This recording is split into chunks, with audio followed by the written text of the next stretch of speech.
Bonjour Janine, merci de nous accueillir chez toi dans ce cadre intimiste. Nous sommes le 31 décembre 2018 et le compte à rebours a commencé pour le passage à la nouvelle année.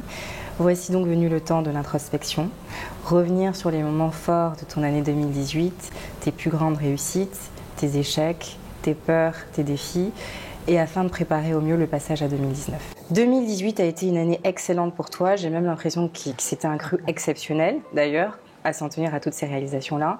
Quelle a été donc la plus belle réalisation de 2018 pour toi?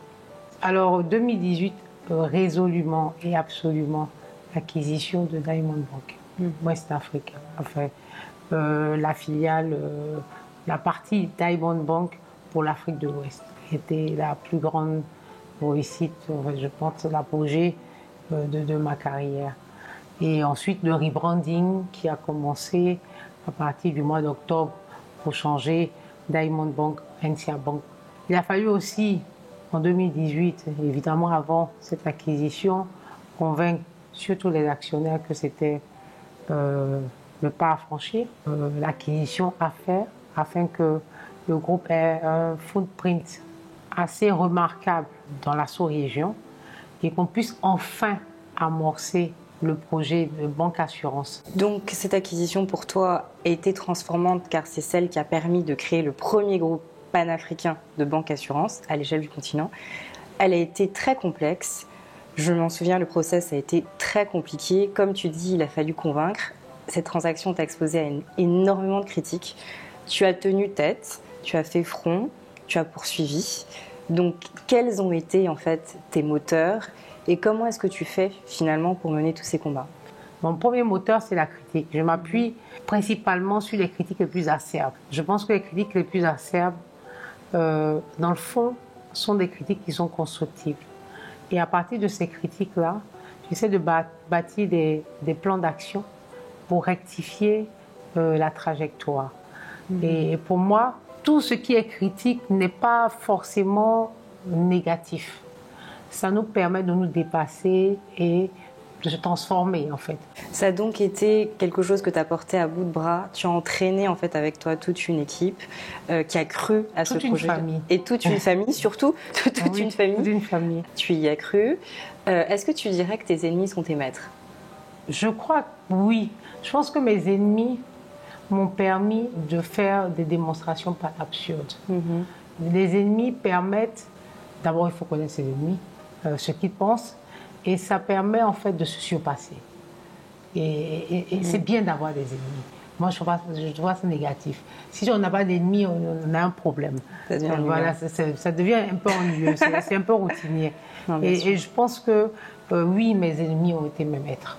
Et continueront de l'être. Continueront de l'être tout au long de ma vie. L'année 2018 a aussi été incroyablement chargée du point de vue de tes engagements personnels. La fondation Bénédicte Janine Kakou-Diago a été très active dans le domaine de la promotion de l'entrepreneuriat, notamment grâce au prix que tu as créé et qui porte ton nom. Pourquoi est-ce que c'est un engagement qui est aussi important pour toi? Alors, je me suis posé la question, une question qui est philosophique. Je me suis posé la question de pourquoi toi? Pourquoi toi? Pourquoi autant de grâce? Et je me suis dit, si on m'avait donné autant, c'est que j'ai quelque chose à redonner. Je vois des jeunes qui sont perdus, qui n'ont plus de repères, qui ne savent pas où aller. Et je me suis dit, si je peux, quelque part, pousser un peu quelques jeunes qui croient en eux, en leur octroyant des prix pour pouvoir booster leur start-up, pour qu'elles deviennent des PME ou des PMI, j'aurais réussi quelque chose, j'aurais créé des emplois.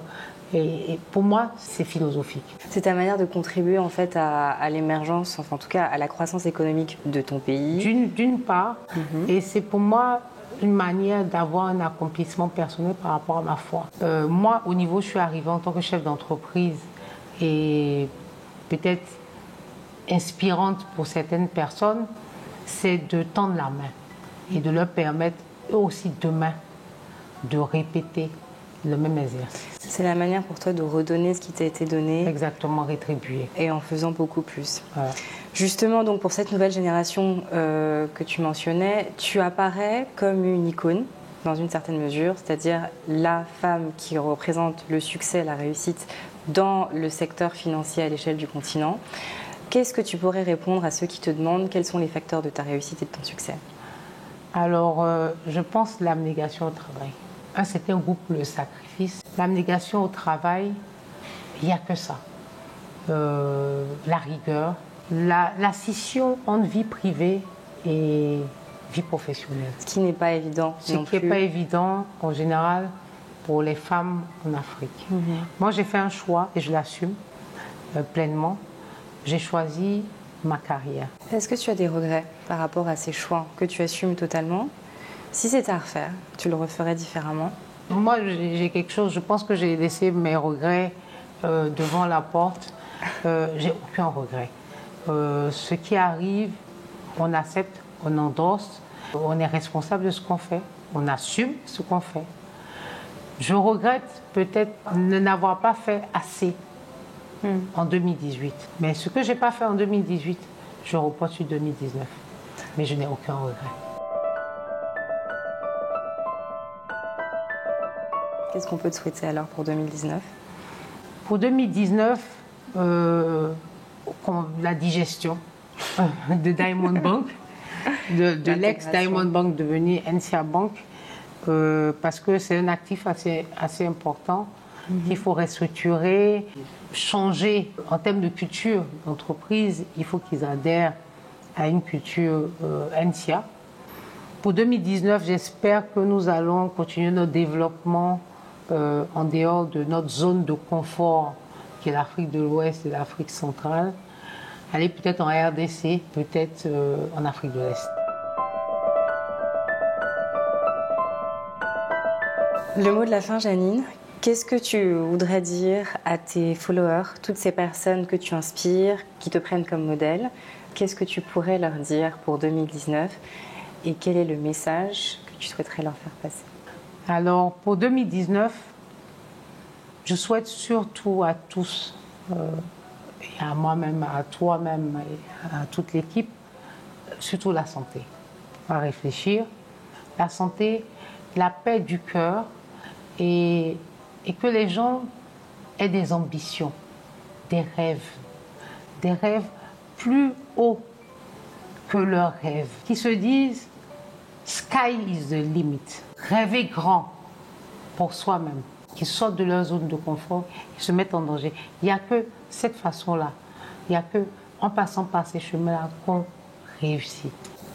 Sky is the limit, être à la hauteur de ses ambitions, aller plus loin, toujours plus haut. Toujours plus haut. Merci Janine. Nous te souhaitons, au nom de toutes les personnes qui t'apprécient, je te souhaite une excellente année 2019. Donc paix, amour, santé, longévité, que tous tes projets se réalisent et que 2019 soit encore plus belle que 2018 et qu'on se retrouve au même endroit l'année prochaine pour nous souhaiter les vœux de 2020. Merci. Merci Janine.